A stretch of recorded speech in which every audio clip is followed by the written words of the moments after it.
समुद्र की काली अंधेरी गहराई में 13,000 फीट नीचे साइंटिस्ट को कुछ ऐसा मिल गया है जिसने हमारे अस्तित्व पर ही प्रश्न खड़े कर दिए। एक ऐसी चीज जो इतनी गहराई में होनी ही नहीं चाहिए थी, पर इसके बावजूद इसकी मौजूदगी ने हमें एक बड़ी चेतावनी दे दी है। हमने जस्ट 1 महीने पहले ही काफी खबरें सुनी थी कि डीप सी के जानवर भारी तादाद में समुद्र के बाहर निकल रहे हैं। कहीं इसके पीछे यही वजह तो नहीं थी। साल 2013 का एक दिन डीप सी साइंटिस्ट एंड्रयू स्वीटमैन और उनकी टीम गहरे पानी के जानवरों की सेहत का पता लगाना चाहते थे। उन्हें आभास था कि डीप सी के जानवरों को इस पर्टिकुलर इलाके में स्पेसिफिकली काफी खतरा हो सकता है। The Clarion Clipperton zone CCZ में, जो पैसिफिक ओशन में हवाई और मेक्सिको के बीच में पड़ता है। अब खतरा क्यों, इसके बारे में मैं आपको कुछ ही देर में बताऊंगा, मगर इसी सोच से एंड्रयू स्वीटमैन ने इस इलाके में अपनी एक खास machine automated sea floor lander को समुद्र के 5,000 मीटर नीचे भेजा। जैसे ही लैंडर नीचे पहुंचा, उसका मुंह खुला और वो गहरे पानी को अंदर खींचने लगा। एक स्पेशल चेंबर में, इसे बेंथिक चेंबर कहते हैं। ये बेसिकली एक टैंक है जो गहरे पानी को अपने अंदर कैप्चर करके, उसे आइसोलेट करके, उसे अपने अंदर लगे सेंसर्स के द्वारा स्टडी करता है।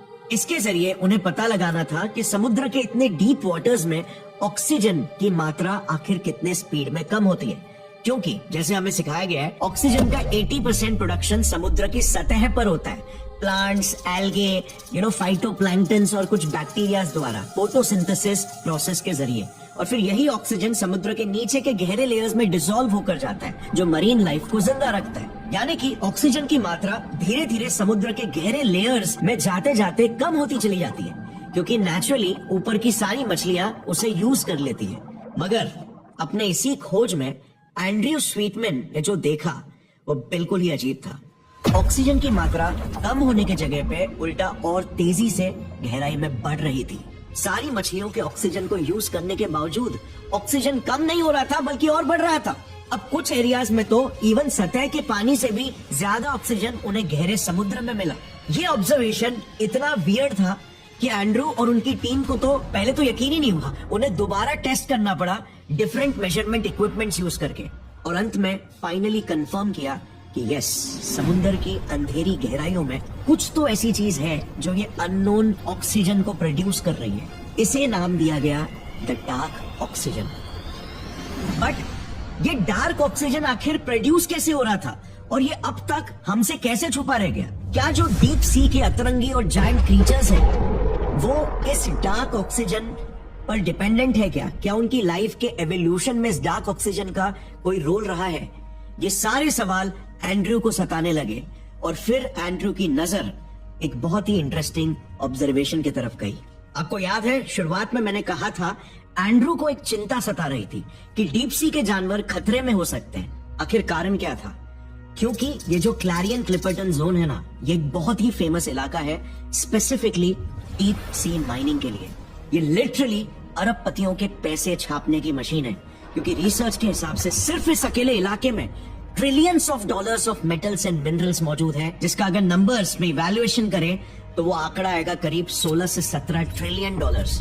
Just imagine, trillions of dollars worth of metals and minerals यहाँ पर मौजूद है, जिनमें से सबसे इन डिमांड मेटल्स हैं जैसे मैंगनीज, निकल और कोबाल्ट, जो लगभग 75% से 85% यहीं पर सिर्फ और सिर्फ एक सोर्स से मिलता है, और वो सोर्स है ये बटाटे के आकार और शेप के छोटे छोटे पत्थर, पॉलीमेटालिक नोड्यूल्स। ये पत्थर इतने नायाब हैं कि इन्हें बनाने में करोड़ों सालों का समय लग जाता है। प्रकृति द्वारा बनाया जाता है ऑब्वियसली, जिस दौरान इनमें लेयर बाय लेयर मेटल्स और मिनरल्स स्लोली डिपॉजिट होते चले जाते हैं। और मजे की बात तो ये है कि यही पत्थर इसी एरिया के समुद्री तल में 90 लाख स्क्वायर किलोमीटर के एरिया में फैले हुए हैं, जिनकी टोटल क्वांटिटी लगभग 2100 करोड़ टन है। कहीं इन पत्थरों में ही डार्क ऑक्सीजन का कोई सुराग तो नहीं छुपा था? यही सवाल एंड्रू और टीम को आया। बट इस सवाल का जवाब आखिर कौन दे सकता था? सिर्फ एक ही शख्स, जो समुद्र की दुनिया के केमिस्ट्री का बादशाह था, और एंड्रू का एक पुराना कॉलीग भी, doctor France Geiger. Doctor Geiger के साथ मुलाकात करने के बाद दोनों साइंटिस्ट ने ठाना कि क्यों ना हम इस नायाब पत्थर को अपने लैब में टेस्ट करें। एग्जैक्टली एक वैसे ही एनवायरनमेंट को क्रिएट करके जैसे कि समुद्र के तल में है। इससे हम इन पत्थरों के बिहेवियर को एकदम गौर से ऑब्जर्व कर पाएंगे और अपने आप ही ऑक्सीजन का ऑक्सीजन और पानी का पानी हो जाएगा साफ हमारी आंखों के सामने। और इसीलिए फिर वो तुरंत ओशन फ्लोर से वही पॉलीमेटालिक नोड्यूल्स लेकर आए, उसे मर्क्यूरी क्लोराइड से डिसइंफेक्ट किया ताकि अगर कोई ऑक्सीजन प्रोड्यूसिंग बैक्टीरिया हो जो उसके ऊपर बैठा है और वो एक्चुअली में ऑक्सीजन प्रोड्यूस कर रहा है तो उसे वो मार सके।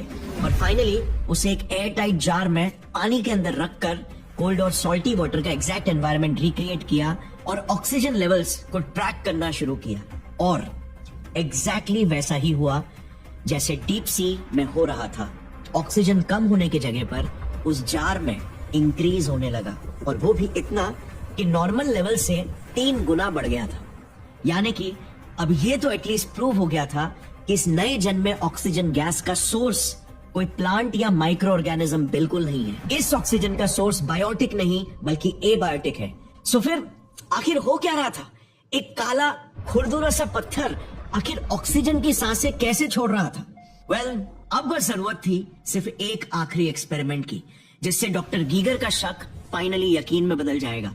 मगर डॉक्टर गीगर के लिए ये इतना आसान नहीं होने वाला था, क्योंकि इन दोनों साइंटिस्ट के पीछे हाथ धोकर पड़ गए थे कुछ बड़े लोग जिन्हें अरबों छापने थे।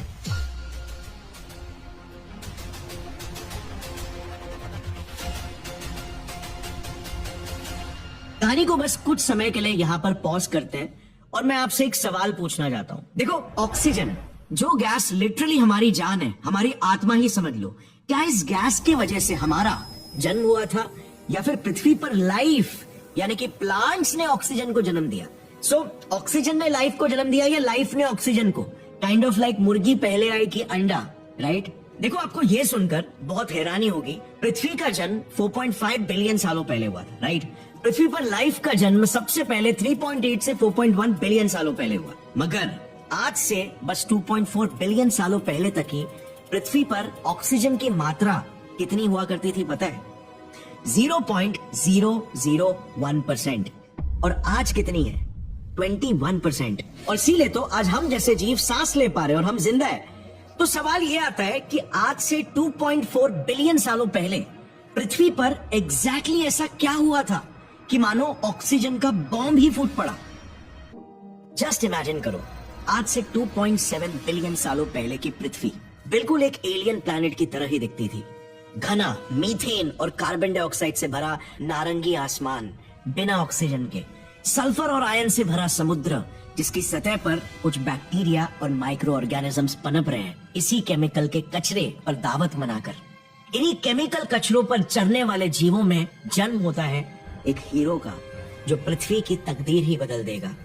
सियानोबैक्टीरिया। सियानोबैक्टीरिया ने एक ऐसा जेनेटिक म्यूटेशन हासिल किया जिससे इसमें खूबी आ गई कि ये और पानी का इस्तेमाल करके एनर्जी प्रोड्यूस कर सकता था, जिसे आज हम फोटोसिंथेसिस कहते हैं। मगर इसी प्रक्रिया में ये ऑक्सीजन गैस छोड़ने लगा वेस्ट के तौर पर, जिस वेस्ट ने ही पृथ्वी पर जिंदगी की दिशा और दशा दोनों बदल दी। ये जीव पृथ्वी पर अरबों की संख्या में तेजी से मल्टीप्लाई होने लगे।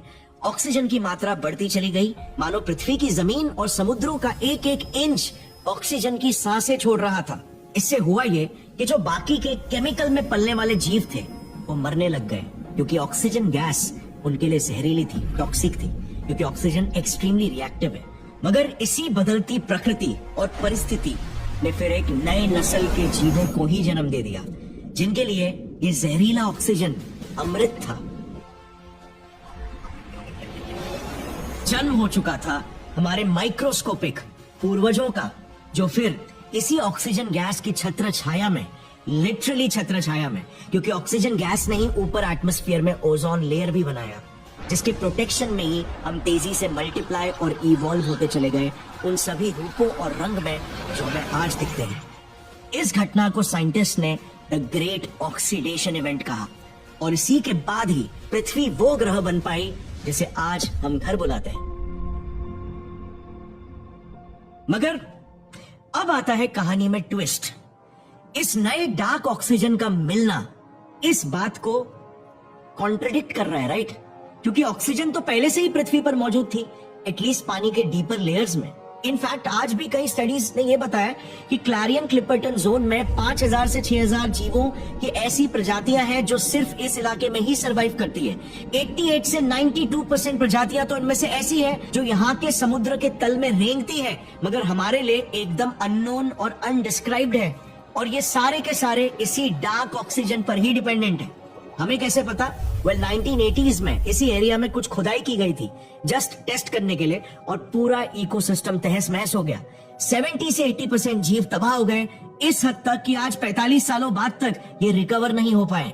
यार हमें ऐसा लगता है कि पूरा का पूरा डीप सी सिर्फ एक ही इकोसिस्टम है, बट ऐसा सोचना एक बहुत बड़ी गलती है। इट्स लाइक सेइंग क्योंकि मैं मुंबई में रहता हूँ तो पूरी दुनिया मुंबई की तरह ही है। इंडिया में अगर बंगाल टाइगर मिलता है तो ऑस्ट्रेलिया में कैंगरू और ऑस्ट्रिच मिलता है, तो आर्कटिक में पोलर बेयर्स मिलते हैं, मगर डीप सी में तो इससे भी कई ज्यादा डाइवर्सिटी है। यहाँ पर एक एक ट्रेंच यानी कि गहरे सुरंगों में तक अलग अलग प्रजातियां रहती है जो सिर्फ उस दुनिया के लिए ही विकसित हुए हैं। आप बिलीव नहीं करोगे, मगर एक ब्लू व्हेल भी अगर सतह पर मरता है ना, तो उसके 150 टन के कार्कस पर नीचे गिरते गिरते हजारों जीव दावत मनाते हैं। एक दिन के लिए नहीं बल्कि 50 सालों तक। सबसे पहले बड़े शिकारी जैसे हैगफिश और शार्क्स उसके मीट पर दावत मनाते हैं, फिर स्कैवेंजर्स जैसे क्रस्टेशियंस, मोलस्क्स बचा कुचा मांस खाते हैं, जिसके बाद फिर वर्म्स सारा कुछ चढ़ जाते हैं, मगर अंत में जो भी हड्डियां, चर्बियां और सड़ी गली चीजें बच जाती है उस पर अब कई पुश्तों तक केमिकल खाने वाले बैक्टीरिया चढ़ते हैं जो भारी मात्रा में हाइड्रोजन सल्फाइड गैस बनाते हैं। इसे सल्फोफिलिक स्टेज बोलते हैं। और हाइड्रोजन सल्फाइड गैस तो आपको पता ही है, डीप सी माइक्रोब्स का बेहतरीन खाना है, जिन्हें फिर ट्यूब वर्म्स खाते हैं, जिन्हें फिर स्क्विड्स और मछलियां खाते हैं, और ये सिलसिला चलता रहता है। क्या ही घिनौनी खूबसूरती है प्रकृति की, राइट? क्या आपको पता है डीप सी में जहरीले तालाब भी होते हैं? अब जहरीले हमारे लिए ऑफ कोर्स, कई जीवों के लिए तो उनका घर, उनकी दुनिया। ये देखना, इन्हें कहते हैं कोल्ड सीप्स या फिर ब्राइन पूल्स। अब समुद्र के अंदर तालाब अजीब है, राइट? ये इसीलिए क्योंकि ये ब्राइन के बने हैं, जो कि एक्सट्रीमली नमकीन पानी होता है, 5 to 6 times more salty than sea water. और इसीलिए ये पानी सी वाटर में भी डूब जाता है क्योंकि इसकी डेंसिटी ज्यादा होती है और क्योंकि यहाँ पर ऑक्सीजन नहीं होता है, और भर भर के मीथेन, दूसरे गैसेस और मिनरल्स जमा हो गए होते हैं। ये कई जानवरों के लिए भी जहरीले होते हैं, मगर यही जहर कई बैक्टीरिया का खाना है, जिन्हें खाने कई शेलफिशेस इस तालाब के चक्कर काटते हैं, जिन्हें फिर आगे जाकर केकड़े, श्रिम्प्स और मछलियां खाती है, एंड इवन शार्क्स। ये टिपिकल एग्जाम्पल है कि कैसे एक छोटा सा भी इकोसिस्टम एक बड़े फूड चेन को कनेक्ट करता है, जिस पर कई जीवों की जानें निर्भर करती है, वो भी कई दशकों और सदियों तक। और अब अगर हम बात करें पॉलीमेटालिक नोड्यूल्स की, जो यही डार्क ऑक्सीजन प्रोड्यूस करते हैं, एक बड़ा इकोसिस्टम क्रिएट करते हैं, तो 1980s के माइनिंग ऑपरेशंस ने ये ऑलरेडी प्रूव भी कर दिया है। 70 से 80% जीवों और इनके इकोसिस्टम्स को तबाह करके, जो आज 45 साल बाद तक भी रिकवर नहीं हो पाए। मगर अफसोस की बात यह है, इतने सारे क्लियर सबूतों के बाद भी पता है एक पावरफुल लॉबी खड़ी हो चुकी है जो इसे खुलेआम डिनाई कर रही है, जैसे द मेटल्स कंपनी टीएमसी। यार सबसे आयरॉनिक बात पता है क्या है? यही टीएमसी कंपनी ने खुद साइंटिस्ट के जरिए डीप सी के इनिशियल रिसर्च को करवाया था, मगर जब कड़वी सच्चाई बाहर निकल कर आई तो फिर इसे पूरा दबाने की कोशिश की। टीएमसी ने उन दोनों साइंटिस्ट की खोज को फ्लॉड और मिसलीडिंग बताया, और इवन नेचर जियोसाइंस जर्नल, जो कि एक proper peer reviewed scientific journal है, उसे तक दोषी ठहराने लगे। क्या इन अरबपतियों और कंपनियों के लिए डॉलर्स समुद्र के नाजुक फेफड़ों से भी ज्यादा जरूरी है? वेल, इन्हें रोकने का बस सिर्फ एक ही तरीका था, और वो इन दोनों साइंटिस्ट के बस में था। सो अब तक एंड्रू स्वीटमैन और डॉक्टर फ्रांस गीगर, इन दोनों साइंटिस्ट ने ये तो प्रूव कर दिया था अपने लैब एक्सपेरिमेंट्स के जरिए कि ये मेटालिक नोड्यूल्स वाकई में ऑक्सीजन गैस रिलीज करते हैं, मगर उन्हें बस अभी उसके पीछे का एग्जैक्ट मैकेनिज्म प्रूव करना था कि किस मैकेनिज्म के जरिए डार्क ऑक्सीजन प्रोड्यूस हो रहा है। सो ये दोनों साइंटिस्ट आखिर ये कैसे कर पाते? वेल, डॉक्टर फ्रांस को याद था कि उन्होंने बहुत पहले एक बार लैब एक्सपेरिमेंट के जरिए ये प्रूफ करके बताया था कि समुद्र का नमकीन पानी कुछ खास हालातों में जंग लगे मेटल्स के साथ इंटरैक्ट करके इलेक्ट्रिसिटी यानी कि बिजली पैदा कर सकता है। यस, एक अंडर वाटर बैटरी की तरह। सही हालातों में ये एक सिंपल टाइप के रिएक्शन को क्रिएट कर सकते हैं, जिस रिएक्शन के बारे में हमने बचपन में भी पढ़ा है, वाटर यानी H2O को दो पार्ट्स में जो स्प्लिट कर सकता है, हाइड्रोजन और ऑक्सीजन में। मैं बात कर रहा हूं इलेक्ट्रोलाइसिस की। तो कहीं ये अंडर वाटर पॉलीमेटालिक नोड्यूल्स भी इसी रिएक्शन के जरिए ऑक्सीजन को तो रिलीज नहीं कर रहे? क्या समुद्र की अंधेरी गहराइयों में अरबों अंडर वाटर बैटरीज छुपे हुए हैं जो यही डार्क ऑक्सीजन को प्रोड्यूस कर रहे हैं? Sounds weird, right? वेल, इसे टेस्ट करना बहुत ही जरूरी था, जिसके लिए वंस अगेन दोनों साइंटिस्ट ने इन पत्थरों के सैंपल्स को लैब में लाया और उन्हें गहरे समुद्र की तरह एक एनवायरनमेंट वाले नमकीन पानी में डाला। मगर इस बार उन्होंने उन पत्थरों की सतह पर दो इलेक्ट्रोड्स लगाकर उसे एक वोल्ट मीटर से मेजर किया and they were shocked. I mean both emotionally and literally, क्योंकि 0.95 वोल्ट्स की इलेक्ट्रिसिटी वाकई में प्रोड्यूस हो गई। बट आखिर कैसे? वेल, जस्ट एकदम शॉर्ट में आपको फिजिक्स के कॉन्सेप्ट का रिवीजन करवा देता हूं, फिर मजा आएगा। देखो, 0.95 वोल्ट्स इलेक्ट्रिसिटी का मतलब क्या होता है, और वो भी एक पत्थर से। इलेक्ट्रिसिटी का सिंपल सा सिद्धांत है कि इलेक्ट्रिसिटी हमेशा हाई पोटेंशियल से लो पोटेंशियल की तरफ जाएगी। ये बेसिकली एक यूनिवर्सल सिद्धांत है जो ब्रह्मांड भर में लागू करता है। जैसे फॉर एग्जांपल, इमेजिन करो आपने अगर एक पाइप लिया और उसमें पानी भर दिया, क्या इस पाइप में पानी अपने आप ही आगे जाएगा? नहीं, राइट? मगर वहीं अगर आपने पाइप का एक छोर लिया और उसे लिफ्ट कर दिया, तो अब उस पाइप के पानी में अचानक से एक फोर्स क्रिएट हो जाएगा जो उसे आगे की तरफ पुश करेगा। वेल, इलेक्ट्रिसिटी एग्जैक्टली ऐसे ही काम करती है। पाइप को लिफ्ट करना पोटेंशियल डिफरेंस क्रिएट करना था, और पानी का फ्लो चार्ज के आगे बढ़ने का फोर्स है, जिसे हम मेजर करते हैं वोल्ट्स में। एक डबल ए बैटरी, जिसे 1.5 वोल्ट्स की बैटरी भी कहते हैं, उसमें पॉजिटिव टर्मिनल और नेगेटिव टर्मिनल के बीच 1.5 वोल्ट्स का पोटेंशियल डिफरेंस होता है, और उसी डिफरेंस को कवर करने के लिए चार्ज उस साइड जहां वो ज्यादा संख्या में है से दूसरी साइड जहां पर वो कम है की तरफ 1.5 वोल्ट्स के फोर्स से ट्रैवल करते हैं। और बीच में अगर आप कोई भी सर्किट घुसा दो, जैसे एक बल्ब फॉर एग्जांपल, तो चार्ज उस सर्किट से पास होकर भी नेगेटिव टर्मिनल तक पहुंच जाएंगे और वो बल्ब लाइट अप हो जाएगी। अब इस पॉलीमेटालिक पत्थर में अगर आप देखोगे ना, तो मैंगनीज तो ऑलरेडी है जो एग्जैक्टली हमारे बैटरीज में ही होता है, और जो बैटरीज में ही पॉजिटिव टर्मिनल भी क्रिएट करता है। बस इनमें बैटरीज की तरह जिंक नहीं है, बट उसको रिप्लेस करता है आयरन ऑक्साइड, जो नेगेटिव टर्मिनल का रोल प्ले करता है। और बाकी मीडियम, जिसे इलेक्ट्रोलाइट कहते हैं, वो तो सी वाटर है ही, जो आयोन्स जैसे Na+, Cl-, H2+, OH- से भरा हुआ है। और इसी वजह से जब साइंटिस्ट ने इसकी सतह के एक पॉइंट पर जब एक इलेक्ट्रोड लगाया और दूसरे पॉइंट पर दूसरा, तो वोल्ट मीटर ने 0.95 वोल्ट्स की इलेक्ट्रिसिटी की रीडिंग दिखाई, जो कि ये दोनों साइंटिस्ट के लिए एकदम शॉकिंग इसीलिए था क्योंकि इन्होंने मिली वोल्ट्स में बिल्कुल भी एक्सपेक्ट नहीं किया था, बल्कि नैनो वोल्ट्स में इलेक्ट्रिसिटी निकल कर आएगी ये एक्सपेक्ट किया था। एक्सपेक्टेशन से कहीं ज्यादा इलेक्ट्रिसिटी प्रोड्यूस हुई। अब अगर ये पत्थर वाकई में इलेक्ट्रिसिटी प्रोड्यूस कर रहे हैं, तो क्या इसका मतलब सिंपल है कि गहरे समुद्र में इलेक्ट्रोलाइसिस की प्रक्रिया हो रही है जिसमें ढेर सारा डार्क ऑक्सीजन प्रोड्यूस हो रहा है? Well, there's a catch. दोनों साइंटिस्ट ने ये एग्री किया कि इलेक्ट्रोलाइसिस की प्रक्रिया को रूप लेने के लिए एटलीस्ट 1.23 वोल्ट्स की इलेक्ट्रिसिटी की जरूरत होगी, मगर हमें तो सिर्फ 0.95 वोल्ट्स ही मिला, जिसे उन्होंने अपने रिसर्च पेपर में एड्रेस करते हुए ये लिखा कि ये पत्थर 1.23 वोल्ट्स भी डेफिनेटली प्रोड्यूस कर सकते हैं अगर ये एक साथ ज्यादा संख्या में या क्लस्टर्ड फॉर्म में मिले, जो कि मिलना एक डीप वाटर लैंडस्केप में काफी कॉमन है। जैसे फॉर एग्जांपल, दो पत्थर ये एक साथ मिलकर 1.9 वोल्ट्स प्रोड्यूस कर सकते हैं। अब 2023 में ही इस रिसर्च को प्रॉपर्ली वैलिडेट किया गया। स्टैटिस्टिकल डेटा से भी ये कंफर्म किया गया कि इस वोल्टेज से ऑक्सीजन प्रोड्यूशन का लिंक कंसिस्टेंट है। और इसके बाद फाइनली 2024 में एक proper peer reviewed scientific journal nature geoscience में स्टडी को पब्लिश किया गया, क्योंकि एविडेंस वाकई में काफी कन्विंसिंग थे। मगर सितंबर 2024 को द मेटल्स कंपनी का एक अनयूजुअली बड़ा रिप्लाई आता है, ढेर सारा रॉ डेटा और रिसर्च नोट्स के साथ, चैलेंज करते हुए कि ये डिस्कवरी बिल्कुल फ्लॉड है। उनका कहना यह था कि वो $75 मिलियन खर्च करके 12 सालों से रिसर्च को फंड कर रहे हैं एक ऑनेस्ट और सस्टेनेबल तरीके से माइनिंग करने के लिए, ताकि मिनरल्स निकाल कर क्लीन एनर्जी प्रोड्यूस कर सके। मगर इस कंपनी के बात को कितना ट्रस्ट किया जा सकता है? ये तो वही बात हो गई ना कि बिल्ली खुद को ही दूध की सबसे ईमानदार पहरेदार बता रही है। इनका कॉन्फ्लिक्ट ऑफ इंटरेस्ट साफ नजर आता है। बट इस मुद्दे में COMRC यानी कि critical ocean minerals research centre भी घुस गई, जिसने इस डिस्कवरी को येलो फ्लैग बताया, क्योंकि उनका कहना था कि 2 और रिसर्चर्स यही एक्सपेरिमेंट पहले भी कर चुके, मगर उन्हें तो ऐसे रिजल्ट्स नहीं मिले। जैसे यूनिवर्सिटी ऑफ सदर्न डेनमार्क ने एक सिमिलर रिसर्च किया था, मगर एक दूसरे किस्म के लैंडर, कोवेरियंस लैंडर को यूज करके। उन्हें तो उल्टा रिजल्ट मिला, ऑक्सीजन बढ़ नहीं बल्कि घट रहा था।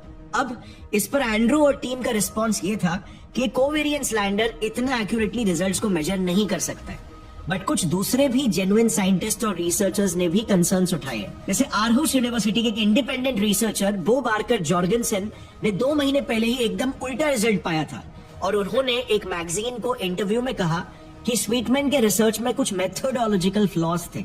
जैसे नंबर 1, लैब एक्सपेरिमेंट में तो हमने डीप सी के 400 गुना ज्यादा प्रेशर को तो रेप्लिकेट किया ही नहीं था, जो कि एंड्रू के हिसाब से एंड रिजल्ट में इररिलेवेंट है। या फिर नंबर 2, 0.95 से 1.23 वोल्ट्स एग्जैक्टली कैसे क्रिएट हो रहा है, ये काफी स्पेक्युलेटिव है और इसका कोई क्लियर कट मैकेनिज्म प्रूव ही नहीं किया गया।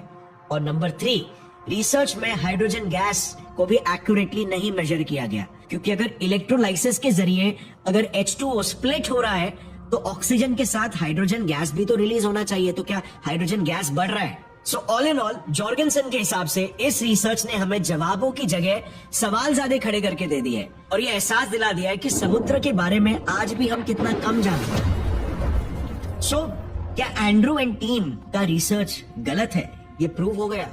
वेल, बिल्कुल नहीं। इनफैक्ट अब तो खेल ने और तेजी से रफ्तार पकड़ना शुरू की है, क्योंकि एंड्रू के रिसर्च को क्रिटिसिज्म से ज्यादा सपोर्ट मिला। देखो, साइंस में जब कोई भी बड़ी नई डिस्कवरी होती है ना, तो हमेशा मैसिव डिबेट्स छिड़ जाते हैं, जो कि साइंस की ब्यूटी भी है, क्योंकि ये हमें और तेज दौड़ाता है पूरे सटीकता और सतर्कता से सच्चाई को निश्चित करने के लिए। साइंस में रिपीटेबिलिटी का बहुत इंपॉर्टेंस है, जिसके लिए कई सारे साइंटिस्ट अब खुद भी ऐसे एक्सपेरिमेंट्स को परफॉर्म करने लग गए हैं, खुद ऑब्जर्व करने और एक्सपीरियंस करने के लिए। मगर एज ऑफ नाउ यानी जून 2025 अच्छी खबर यह है कि माइनिंग कंपनीज के हेवी प्रेशर्स, करोड़ों रुपए फेंकने और लॉबिंग के बाद भी most of deep marine scientist और उनके कॉन्फिडेंस से 33 कंट्रीज डीप सी माइनिंग पर बैन या एटलीस्ट एक टेम्पररी होल्ड लगाने को सपोर्ट कर रही है। और इसीलिए the international union for conservation of nature, एक ग्लोबल अथॉरिटी, ने डीप सी माइनिंग पर एक टेम्पररी होल्ड लगाकर रखा हुआ है, जब तक हम डीप सी माइनिंग से जुड़े सारे रिस्क्स को ठीक से समझ नहीं लेते। मगर कड़वी सच्चाई ये है कि डीप सी माइनिंग तो बस एक छोटा सा ट्रेलर है हम इंसानों की लापरवाही का। इस एरिया पर जरा नजर डालना, इसका साइज 2 पाकिस्तान के जितना विशाल है, मगर ये कोई जमीन नहीं बल्कि कचरे का एक ढेर है। यस, 2 पाकिस्तान यानी 3 राजस्थान जितना विशाल कचरे का एक ढेर पैसिफिक ओशन के बीचों बीच। और ये तो सिर्फ प्रॉपर ढेर है, जहां पर कचरा पानी में एक्सट्रीमली कॉन्सेंट्रेटेड और कुछ इलाकों में तो सॉलिड कॉन्सेंट्रेशन तक है। मगर इसके सॉफ्ट एजेस को भी अगर आप गिनोगे ना, तो ये इलाका इंडिया से भी बड़ा पैच बन जाता है। 2014 के एक रिसर्च ने बताया कि यहाँ पर एटलीस्ट 5.25 ट्रिलियन प्लास्टिक के पीसेज है, जिनका कुल मिलाकर वजन 269,000 टन है। और बस सिर्फ इस एक पैच के वजह से आप बिलीव नहीं करोगे, हर साल 1 मिलियन सी बर्ड्स और 1 लाख मरीन मैमल्स मरते हैं, या तो कुछ पॉइजनस खाकर, प्लास्टिक के ढेर में फंसकर, या यहाँ पर नायलॉन के भटके हुए फिश नेट्स में अटक कर। और सबसे कंसर्निंग बात तो ये है कि ये दुनिया का कोई इकलौता गार्बेज पैच नहीं है, बल्कि ये देखिए, दुनिया में एटलीस्ट ऐसे 5 मेजर गार्बेज पैचेस है और ना जाने कितने सारे माइनर पैचेस होंगे। यार, एक रिटायर्ड नेवल ऑफिसर और रिसर्चर विक्टर वेस्कोवो का ही एक किस्सा सुन लो। उन्होंने अपने 5 डीप्स एक्सपीडिशन में 5 ओशियंस के सबसे डीपेस्ट पॉइंट पर जाने की ठानी थी, और जैसे ही वो वहां पर पहुंचे, प्लास्टिक के बैग्स और रैपर्स ने उनका स्वागत किया।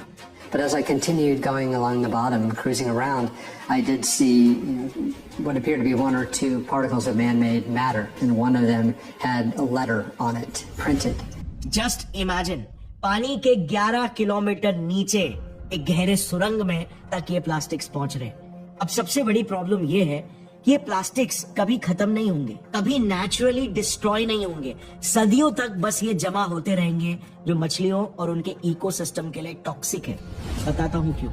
जिस तरह हम लापरवाही दिखा रहे हैं ना, कई रिपोर्ट्स के हिसाब से 2040 तक समुद्रों में प्लास्टिक्स की मात्रा ट्रिपल हो जाएगी, यानी समुद्र में मछलियों से ज्यादा प्लास्टिक्स पाया जाने लगेगा।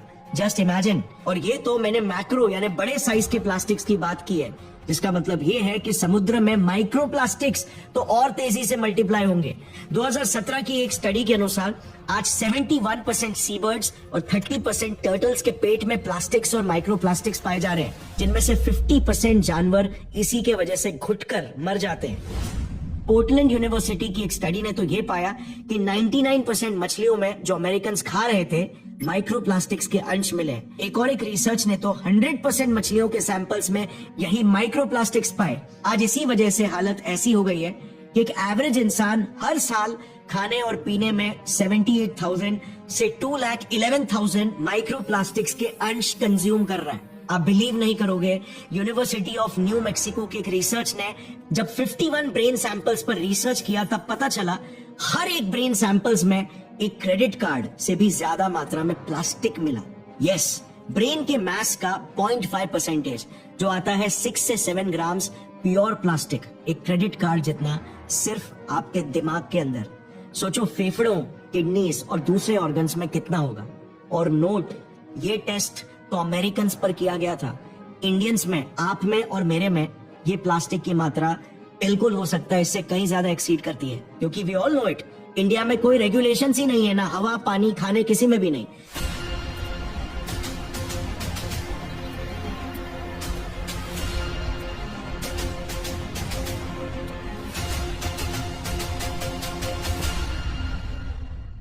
यार माइक्रोप्लास्टिक्स न्यूबॉर्न बेबीज के प्लेसेंटास तक में मिल रहा है। बच्चों के ग्रोथ और डेवलपमेंट को ये किस तरीके से इफेक्ट कर रहा होगा। इंसानी सभ्यता आज लिटरली घोड़े के रफ्तार से दौड़ रही है, और वहीं हमारे प्रकृति को बचाने वाले रेगुलेशंस कछुए की गति से भी धीमे लिखे जा रहे हैं। सालों तक उन पर डिबेट चलता रहता है, और फिर जब बहुत देर और अंधेर हो जाती है तब जाकर उन्हें लागू किया जाता है। हम इंसान ही प्रकृति जिसने हमें जन्म दिया है के सबसे बड़े दुश्मन बन चुके हैं। इसी डार्क रियलिटी को इस डार्क ऑक्सीजन के डिस्कवरी ने हमारे सामने लाकर खड़ा कर दिया है। एंड्रू और टीम को इस विषय में और डीप और रिगरस रिसर्च करने के लिए जापान के निपॉन फाउंडेशन ने 2 मिलियन पाउंड का ग्रांट दिया है। 2025 से स्टार्ट हुई ये रिसर्च अब 3 साल और चलेगी, और अगले साल यानी 2026 में तो ये समुद्र के 11,000 मीटर नीचे अपने इक्विपमेंट्स को भेजेगी और उन सैंपल्स को भी स्टडी करेगी। इनके ये मेजर गोल्स होंगे। नंबर 1, अपने ओरिजिनल डिस्कवरी को रिप्रोड्यूस करना, यानी कि यहां भी अगर इनकी खोज कंसिस्टेंट रहे तो ये एक बहुत अच्छा संकेत है। नंबर 2, इस बार तो ये हाइड्रोजन लेवल्स को भी केयरफुली मेजर करेंगे, क्योंकि इलेक्ट्रोलाइसिस प्रोसेस में सिर्फ ऑक्सीजन ही नहीं बल्कि हाइड्रोजन गैस भी रिलीज होती है। नंबर 3, ये देखेंगे कि कहीं ये नया प्रोड्यूस हुआ हाइड्रोजन भी तो डीप वाटर क्रीचर्स के सर्वाइवल के लिए बहुत जरूरी तो नहीं है। और नंबर 4, ये भी देखेंगे कि क्या माइक्रो ऑर्गेनिजम्स का भी मेजर रोल हो सकता है इस डार्क ऑक्सीजन को प्रोड्यूस करने में, या ये ऑक्सीजन का सोर्स प्योरली एबायोटिक यानी लाइफ इंडिपेंडेंट है। अब जरा सोचो इस रिसर्च के क्या प्रोफाउंड इंप्लीकेशंस हो सकते हैं। I mean, हम हमेशा से यही सोचते आए हैं कि लाइफ तो फोटोसिंथेसिस पर ही डिपेंडेंट है ऑक्सीजन के लिए, जिसके लिए लिक्विड ओशन और सन दोनों की बहुत जरूरत है। और इसीलिए तो हम केपलर जैसे स्पेस टेलीस्कोप से एग्जैक्टली उन्हीं ग्रहों को टारगेट करते हैं जो पृथ्वी की तरह अपने सितारे से गोल्डीलॉक जोन में, यानी कि अपने सितारे से लगभग पृथ्वी जितनी ही आइडियल दूरी पर। मगर अगर ये बियॉन्ड अ डाउट प्रूव हो जाता है कि डार्क ऑक्सीजन एक मेजर सोर्स ऑफ ऑक्सीजन है डीप सी में, जो बिना लाइफ या फोटोसिंथेसिस के भी ऑक्सीजन प्रोड्यूस कर सकता है, तो फिर क्या हमें हमारे एलियन लाइफ सर्च ऑपरेशंस को सिर्फ गोल्डीलॉक जोन्स वाले प्लैनेट्स तक ही सीमित रखना चाहिए क्या? क्या लिक्विड ओशंस और सन का होना एक जरूरी क्राइटेरिया भी है क्या? आई मीन लाइफ को चाहिए क्या होता है? वाटर, एनर्जी और केमिस्ट्री। वाटर तो फ्रोजन ओशंस में भी डीपर लेयर्स में लिक्विड फॉर्म में मिल जाता है। एनर्जी तो फ्रोजन वर्ल्ड्स की गहराई में भी प्रोड्यूस होती है हाइड्रोथर्मल वेंट्स के एक्सट्रीम हीट के जरिए, जिन वेंट्स के थ्रू ही मोस्ट साइंटिस्ट ही एग्री करते हैं कि पृथ्वी पर भी लाइफ का जन्म हुआ था, एंड नॉट सन्स एनर्जी। और फाइनली सही केमिस्ट्री। अब डार्क ऑक्सीजन का डीप सी में मिलना सही केमिस्ट्री को और ज्यादा सपोर्ट करता है, क्योंकि ऑक्सीजन लाइफ को तेजी से इवॉल्व करवाता है। इंटरेस्टिंग चीज तो यह है कि पृथ्वी पर भी लाइफ के जन्म में सन का बहुत ही कम रोल था। सारे राइट बायोलॉजिकल मॉलिक्यूल्स जैसे न्यूक्लिक एसिड्स, जैसे आरएनए हो गए, लिपिड्स और एमिनो एसिड्स सन के एब्सेंस में सतह से कई किलोमीटर नीचे गहरे समुद्र में ही बने। सो क्या डीप सीज खुद में ही सक्षम है लाइफ को प्रोड्यूस और इवॉल्व करने में? डार्क ऑक्सीजन इन सभी सवालों की एकदम अहम कड़ी है। और जस्ट अंटिल देन हम इंसानों को अपनी लालच और लापरवाही से खुद के ही भविष्य को बर्बाद होने से रोकना होगा। Do share this video with your friends and families and see you very soon. जय हिंद।